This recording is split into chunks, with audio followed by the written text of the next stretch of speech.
এক সময়ের কথা। এক ছোট্ট গ্রামে থাকত এক ছেলেটি, নাম তার রাফি। রাফির স্বপ্ন ছিল একজন বড় ফুটবলার হওয়া। প্রতিদিন বিকেলে মাঠে যেত, ঘন্টার পর ঘন্টা অনুশীলন করত।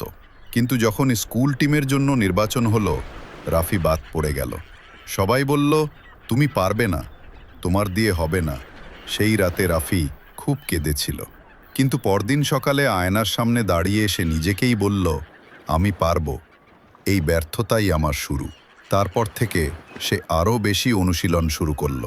বৃষ্টির দিনে, রোদে, এমনকি পরীক্ষার আগের রাতেও সে মাঠে যেত।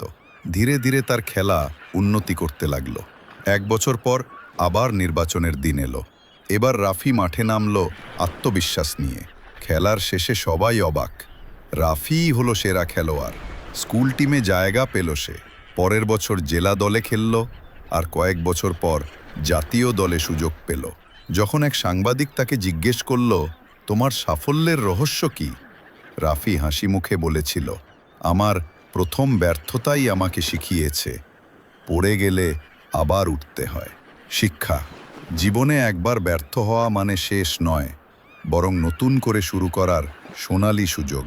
কারণ ব্যর্থতা সফলতার প্রথম ধাপ।